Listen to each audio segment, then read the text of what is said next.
Hello everyone, જય શ્રી કૃષ્ણ। આજે આપણે મગનું શાક બનાવવાના છીએ। મગમાં ભરપૂર માત્રામાં પ્રોટીન હોય છે, તે ખાવાની ખૂબ જ મજા આવે છે અને મગનું શાક એ આપણા શરીર માટે પણ બહુ જ સારું છે। એટલે મગનું શાક એકવાર તમે જરૂરથી બનાવજો। અને આજે આપણે સ્પાઈસી મગનું શાક બનાવવાના છે, જેની માટે મેં અહીંયા લસણ લઈ લીધું છે। આજે મેં મગ બનાવવા માટે અહીંયા 1 વાટકી મગ લીધા છે, જે આવી રીતે કુકરમાં નાખી એને 3 થી 4 પાણીથી ધોઈ દઈશ। મગ મેં અહીંયા 2 થી 3 પાણીથી ધોઈ દીધા છે। હવે આમાં મેં 1 વાટકી મગ લીધા હતા, તો હું અહીંયા 3 વાટકી પાણી આવી રીતે અંદર નાખી દઈશ। 2 વાટકી અને 3 વાટકી આવી રીતે પાણીનું માપ રાખીશું, એટલે મગ છે ને એકદમ મસ્ત બફાશે। અને થોડું મીઠું નાખી અને હવે કુકરનું ઢાંકણું બંધ કરીને આપણે આને બાફી દઈશું। અહીંયા આગળ મેં મસાલામાં લસણ, લીલા મરચાં, 1 ટામેટું, 1 ઇંચ જેટલું આદું, 1 લીંબુ અને તમાલપત્ર, અહીંયા 2 આખા મરચાં, તજ, લવિંગ, કાળા મરી અને અજમો આ બધી વસ્તુઓ લઈ લીધું છે। મગ અહીંયા બફાઈ ગયા છે, દેખી શકો છો તમે કેટલા મસ્ત બફાઈ ગયા છે। અહીંયા મેં તેલ મૂકી દીધું હતું અને રાઈ પણ આવી ગઈ છે। હવે આમાં આખું જીરું થોડું નાખી લઈશ અને 1 ચમચી ભરીને હિંગ નાખીશ। હિંગ છે પાચન માટે બહુ સારી। અને પછી આપણે જે આ બધા જ મસાલા લીધા હતા ને એ આમાં એડ કરી દઈશું। અને પછી આ આદું અને લસણ જે મેં એકદમ ગ્રેવી કરીને રાખ્યું હતું નાનું નાનું, એ અંદર નાખી દઈશ। આ 1 મરચું એડ કરી દઈશ આમાં,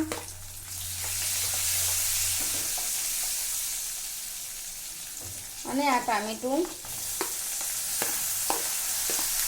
એડ કરી દઈશ અને આ બધી જ વસ્તુ આપણે આવી રીતે હલાવી દઈશું। અહીંયા આપણે જો મગની ગ્રેવીવાળા બનાવવા હોય તો 1 ચમચી આપણે બેસન એડ કરી દઈશું આવી રીતે। એટલે શું કે આપણા જે મગ છે ને એ ગ્રેવીવાળા એકદમ થીક બનશે થોડા, અને ખૂબ ટેસ્ટી લાગશે। બેસનને આવી રીતે નાખ્યા પછી કન્ટિન્યુ થોડી વાર હલાવતા જઈશું, એટલે બેસનનો જે કાચો ફ્લેવર હોય ને એ નીકળી જાય અને થોડું ચડી જાય। હવે આમાં આપણે મસાલા એડ કરી દઈશું। એમાં હું અડધી ચમચી હળદર,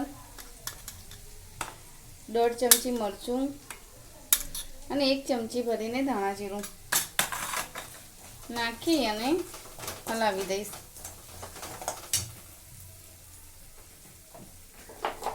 અને સ્વાદ અનુસાર મીઠું નાખી દઈશ। મીઠું તો ઓલરેડી મેં મગ બાફવામાં નાખ્યું જ છે, એટલે આમાં જોવે એ પ્રમાણે થોડું એડ કરી દઈશ અને બધી જ વસ્તુને હલાવી દઈશું। આ બધી જ વસ્તુને મેં 2 મિનિટ અહીંયા ચડવા દીધી છે। હવે આપણે જે મગ બાફીને રાખ્યા હતા ને એ આમાં એડ કરી દઈશું અને આવી રીતે હલાવી દઈશું।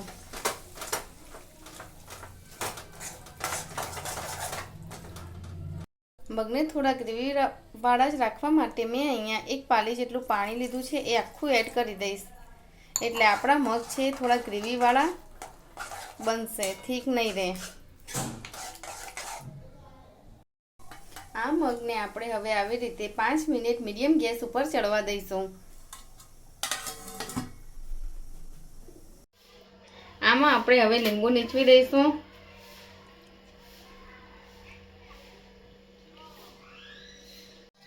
હવે આમાં લાસ્ટમાં આપણે જે કોથમીર સમારીને રાખી હતી એ બી આમાં એડ કરી દઈશું અને હલાવી દઈશું।